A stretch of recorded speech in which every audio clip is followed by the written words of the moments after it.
Hello, my name is Adam U. Stewart, also known as Mindbender Supreme, Malcolm Lovejoy, sometimes Lovemonger. Word to Michael B. Jordan and Killmonger in Black Panther, sometimes you gotta go to extremes to manifest your dreams. So, I'm gonna talk about a little something that everybody needs to talk about. It's always relevant, even if people want to ignore it. Chivalry, the code of male ethics. This person, D. Joseph Jacques, has written an amazing book, and I'd like to go into some of these thoughts and share some permanently important and perpetually valuable thoughts and reflections on what it is to be a man and what it is to be a good person. Because, we all got a little bit of everything inside of us. So, we're going to go into this. Thank you for listening. I'm very happy that you're here with me. My name is Mindbender Supreme, Malcolm Lovejoy, Lovemonger, and this is for you. Introduction. Trapped in no man's land. Feels like that's exactly where we are as a society in 2021. What does it mean to be a man?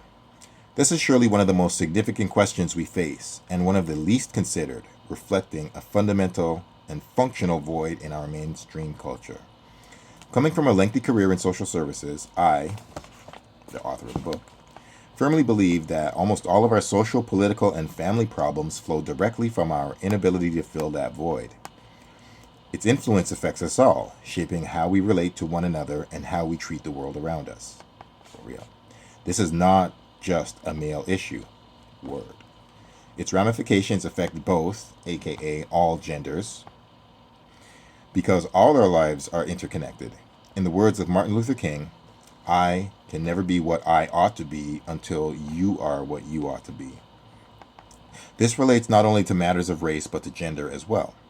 While positive examples of manhood can still be found here and there, they are deterred by a pervasive mindset that neither propagates nor recognizes it. I relate to that deeply. In America, we shy away from defining manhood as if the very subject were taboo. After a long history of unwarranted violence and discrimination, men are being taught from birth that they automatically carry an inheritance of guilt for past sins. We make sure that patriarchy is gonna patriarchy. We make sure that no male child slips by without taking his share. Each of us is expected to bear the guilt of our forefathers, along with a personal stigma for simply being male. We are told in 1,000 different ways, either in silence or in the commercial media, that there is something inherently wrong with being a man. The intent is clear. We do not want today's man repeating the crimes of the past. That's for real, and that's what the future needs, and the present. The hope seems to be that by tearing us from any sense of cultural identity, the world can move towards a greater harmony. Whatever it takes. More guilt and less pride makes for a calmer species. Women and minorities will be treated better. The demise of the Western male-dominant mindset might even bring an end to war. One can only hope. But here we go. Such conclusions are dangerously simplistic. We cannot excise the cultural identity of half the population like a cancer and replace it with nothing, I suppose. Doing so sends our entire cultural evolution into a tailspin, leaving a psychic void that can only lead to disaster. The results are all around us, a population of boys and men searching for who they are and how they fit in. No roadmap, no gender-specific guidelines, no rites of passage, not even an articulated goal. Finding no guidance at all, many turn to whatever distraction is available, be it entertainment, business, sports, or narcotics, or they just give up. Through diversionary substitutes, they are introduced to poorly contrived role models.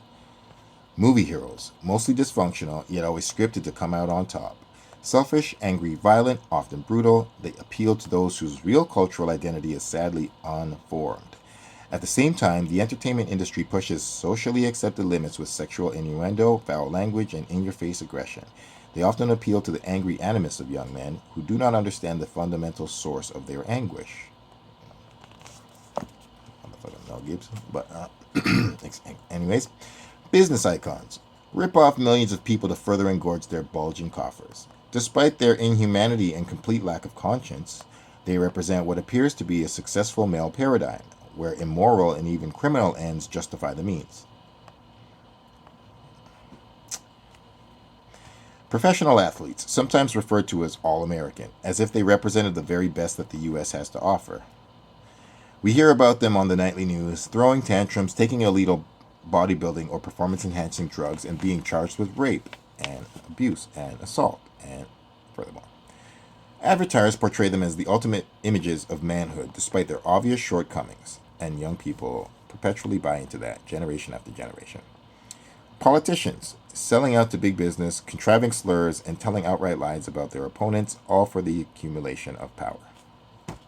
Politics gone politic. That's never going to change. Media journalists, once considered heroic bastions of truth, now prostituting their trade. Well, blogs and websites are not what the standard used to be.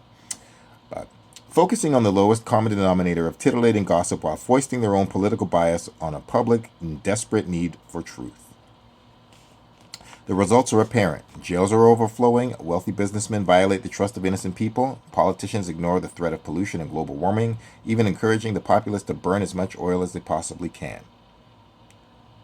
Even religious leaders are now suspect, with thousands of charges of child molestations made against them and a church dragging its feet in response.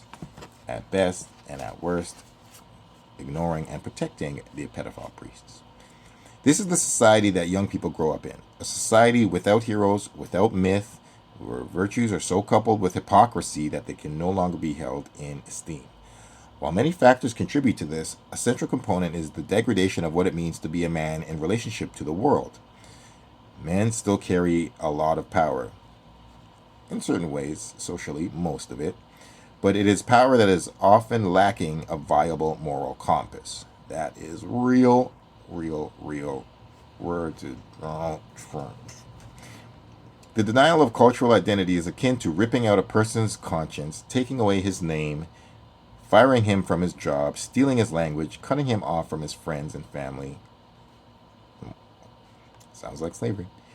Cultural identities, especially those of gender, need to be recognized for the role they play in people's lives. They need to be honored, but they also need to be honorable, while retaining a strong continuity with the past. In short, they need to evolve. Part of the problem stems from the growing rapidity of social change that started with the Industrial Revolution, when men traded their independence for the closed-in, repetitive conditions of the factory.